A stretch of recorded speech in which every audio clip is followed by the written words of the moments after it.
सुबह का समय था। आंगन में तुलसी के पास धूप की हल्की किरणें पड़ रही थी, लेकिन घर के अंदर का माहौल भारी था। रसोई में बर्तन खनकने की आवाज आ रही थी। वो थी नेहा, इस घर की बहू। नेहा पिछले 2 साल से इस घर में रह रही थी। शादी के बाद उसने हर कोशिश की थी कि वो सबको खुश रख सके, खासकर अपनी सास सावित्री देवी को।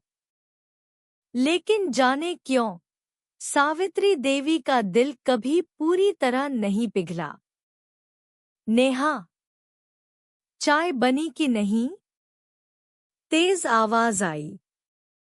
जी मांग जी, अभी लाई, नेहा ने धीमे से जवाब दिया। नेहा ट्रे में चाय लेकर आई, लेकिन जैसे ही उसने कप आगे बढ़ाया, सावित्री देवी ने बिना देखे ही कहा, इतनी देर? घर में काम करना भी नहीं आता। नेहा चुप रही। ये पहली बार नहीं था। दिन बीतते गए, ताने बढ़ते गए।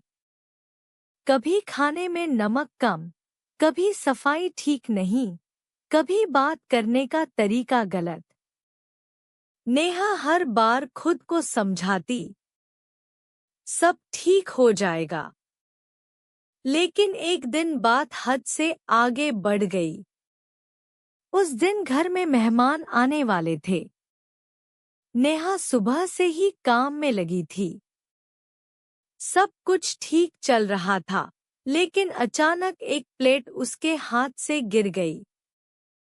छन्न आवाज गूंज उठी। सावित्री देवी गुस्से में आ गई। तुमसे एक काम भी ढंग से नहीं होता। कितनी बार कहा है संभल कर काम करो।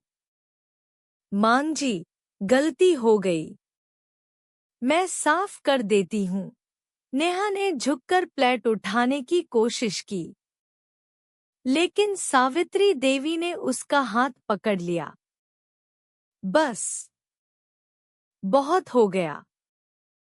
अब मैं और नहीं सह सकती। तुम इस घर के लायक नहीं हो। नेहा के पैरों तले जमीन खिसक गई। मांग जी, आप क्या कह रही हैं? सही कह रही हूं। आज ही इस घर से निकल जाओ। नेहा की आंखों में आंसू आ गए। लेकिन मांग जी, मैं कहाँ जाऊंगी? जहां जाना है जाओ, मुझे फर्क नहीं पड़ता। इतना कहकर सावित्री देवी अंदर चली गई। नेहा वहीं खड़ी रह गई, जैसे सब कुछ खत्म हो गया हो। उसका पति अमित उस समय ऑफिस गया हुआ था। उसने फोन करने की कोशिश की, लेकिन उसका फोन बंद था। नेहा ने धीरे धीरे अपना सामान समेटा। हर चीज उसे याद दिला रही थी, उसकी शादी, उसके सपने, उसकी उम्मीदें। दहलीज पर कदम रखते समय उसने एक बार पीछे मुड़कर देखा। वो घर जो उसका था, अब पराया लग रहा था। वो बाहर निकल गई। नेहा सड़क पर चल रही थी। आंखों में आंसू, दिल में दर्द और दिमाग में हजारों सवाल। क्या मेरी गलती इतनी बड़ी थी? चलते चलते वो एक पार्क में पहुंच गई। वहां एक बेंच पर बैठ गई। उसी समय एक बुजुर्ग महिला वहां आई।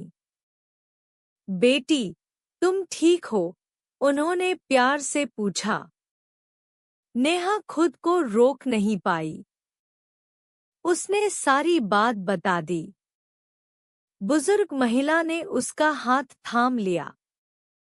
बेटी, हर घर में मुश्किलें आती हैं, लेकिन इसका मतलब ये नहीं कि तुम टूट जाओ। लेकिन अब मेरे पास कुछ नहीं बचा। गलत। तुम्हारे पास तुम खुद हो। और जब इंसान खुद पर भरोसा रखता है तो वो सब कुछ बना सकता है। उनकी बातें नेहा के दिल को छू गई। कुछ दिन बाद नेहा ने एक छोटा सा काम शुरू किया, घर से खाना बनाकर बेचने का। धीरे धीरे उसका काम चलने लगा। लोग उसके खाने की तारीफ करने लगे। उसने अपना छोटा सा बिजनेस खड़ा कर लिया। उधर घर में हालात बदलने लगे। अमित को जब सब पता चला तो वो बहुत नाराज हुआ। माँ, आपने ये क्या किया?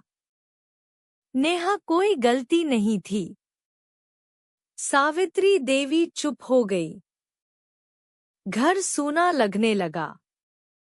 नेहा की कमी हर कोने में महसूस होने लगी।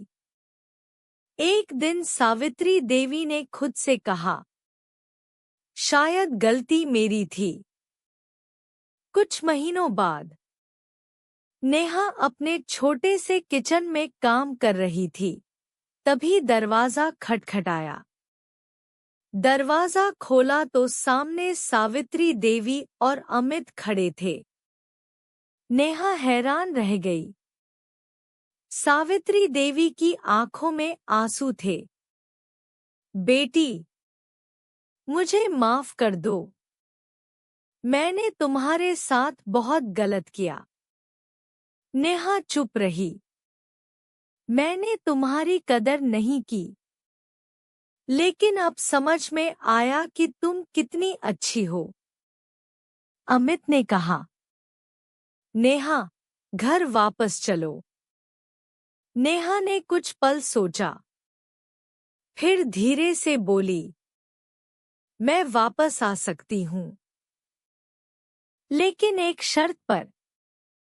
क्या? सावित्री देवी ने पूछा। अब इस घर में बहू नहीं, बेटी बनकर रहूंगी।